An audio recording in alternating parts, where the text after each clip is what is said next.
Assalamualaikum warahmatullahi wabarakatuh.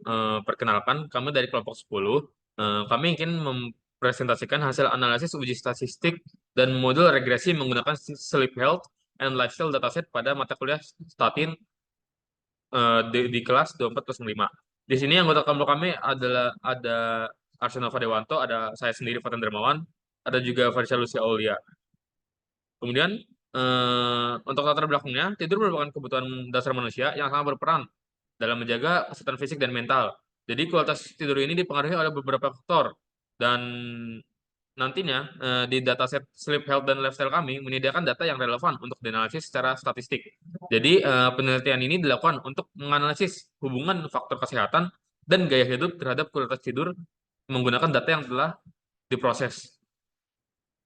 Kemudian, tujuan penelitian ini antara lain menggunakan data sekunder untuk kesehatan tidur dan gaya hidup sebagai objek penelitian, kemudian mendeskripsikan karakteristik data melalui statistika deskriptif dan visualisasi, kemudian ada uji normalitas sebagai dasar analisis lanjutan, dan menjelaskan teknik sampling yang dilakukan oleh kami, kemudian ada uji hipotesis, kemudian ada uji chi-square, kemudian ada uji ANOVA, dan menganalisis hubungan menggunakan korelasi dan regresi.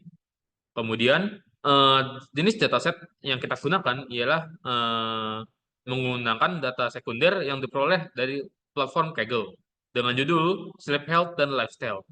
Dataset ini dipilih karena memiliki variabel yang relevan untuk penerapan metode statistik dalam statistika industri.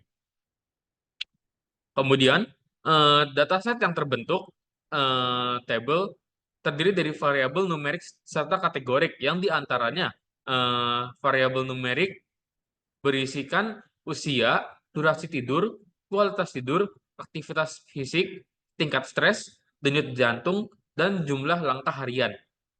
Kemudian di variabel kategorik terdapat gender dan BMI kategori. Yang data ini kemudian dilakukan untuk uji normalitas, uji hipotesis, ANOVA, korelasi, dan regresi. Berdasarkan analisis statistika deskriptif, data terdiri dari 374 individu dengan rata-rata usia sekitar 42 tahun dan durasi tidur rata-rata 7,4 jam yang masih berada di dalam rentang normal. Dengan kualitas tidur memiliki rata-rata 7,31 dengan variasi yang cukup besar. Tingkat stres berada di kategori menengah, denyut jantung dengan rata-rata 70 bpm, dan jumlah langkah harian sekitar 6.800 langkah. Menunjukkan bahwa data ini memiliki variasi yang baik dan layak untuk dianalisis selanjutan. Oke, Oke, untuk untuk selanjutnya selanjutnya adalah adalah uji uji normalitas. normalitas.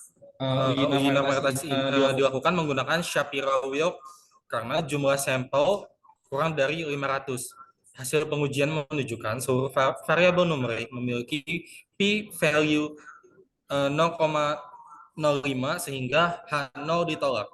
Nah, dengan demikian seluruh variabel numerik tidak berdistribusi normal, sehingga pada analisis lanjutan perlu mempertimbangkan karakteristik data. Oke, untuk selanjutnya adalah uji hipotesis atau one sample t-test. Uji hipotesis dilakukan menggunakan one sample t-test dengan nilai hipotesis ini 0,50. Hasil pengujian menunjukkan seluruh variabel memiliki p-value sama dengan 0,000 yang berarti H0 ditolak. Nah, artinya rata-rata variabel numerik berbeda secara signifikan dari nilai hipotesis yang digunakan. Oke, untuk selanjutnya adalah independent sample t-test. Uji ini digunakan untuk melihat perbedaan rata-rata berdasarkan gender. Hasil menunjukkan bahwa durasi tidur, kualitas tidur, tingkat stres, dan denyut jantung berbeda signifikan antara laki-laki dan perempuan. Aktivitas fisik dan jumlah langkah harian tidak berbeda signifikan. Ini menunjukkan bahwa tidak semua aspek kesehatan dipengaruhi oleh perbedaan gender. Untuk uji chi-square-nya, jadi uji chi-square goodness of fit dilakukan untuk melihat keseimbangan distribusi gender. Nah, hasil menunjukkan bahwa p-value sama dengan 0,8361 itu lebih dari 0,05. Nah, jadinya sehingga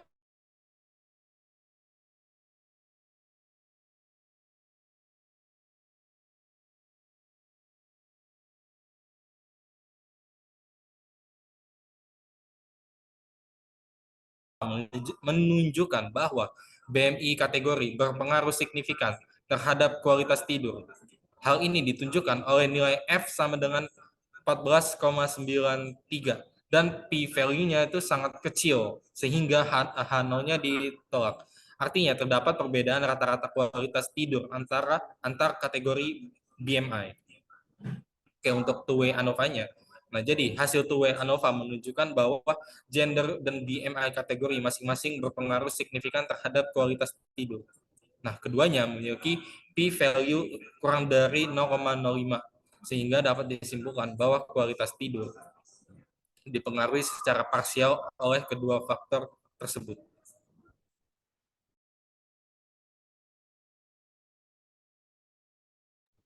Oke, untuk selanjutnya adalah analisis korelasinya. Nah, jadi hasil korelasi Pearson menunjukkan bahwa durasi tidur. Yang pertama adalah durasi tidur memiliki korelasi positif sangat kuat terhadap kualitas tidur. Yang kedua adalah tingkat stres. Tingkat stres memiliki korelasi negatif yang sangat kuat. Dan yang terakhir adalah denyut jantung. Jadi denyut jantung berkorelasi negatif kuat sementara variabel lain menunjukkan hubungan yang lebih lemah.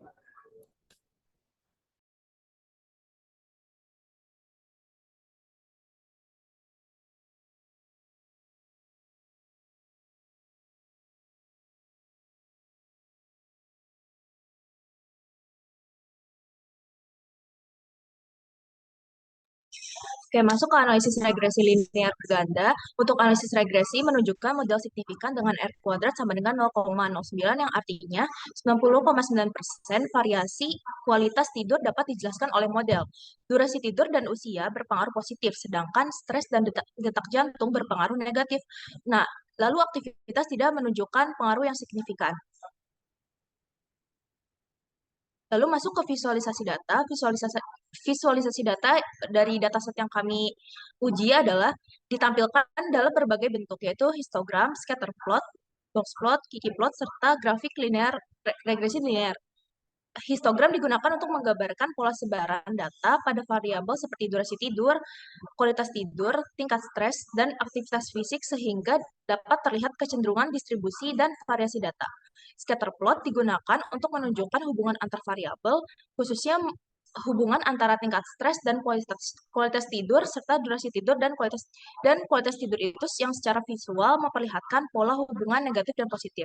Lalu box plot digunakan untuk membandingkan kualitas tidur berdasarkan gender sehingga perbedaan median dan sebaran data antar kelompok dapat diamati dengan jelas.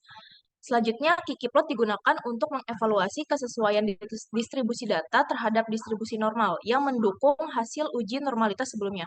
Selain itu, grafik regresi linear digunakan untuk memperlihatkan arah dan kekuatan pengaruh variabel stres dan durasi tidur terhadap kualitas tidur.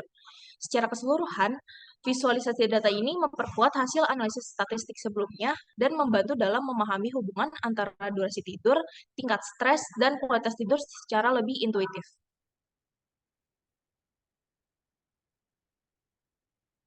Lalu masuk kesimpulan, berdasarkan seluruh analisis yang kami telah dapat disimpulkan bahwa kualitas tidur itu dapat dipengaruhi oleh berbagai faktor, seperti gaya hidup dan kondisi fisiologis. Nah, durasi tidur itu sendiri dan tingkat stres merupakan faktor paling dominan.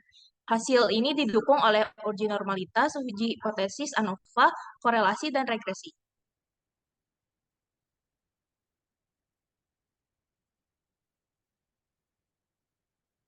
Baik, demikian presentasi yang dapat kami sampaikan. Terima kasih atas perhatiannya. Wassalamualaikum warahmatullahi wabarakatuh.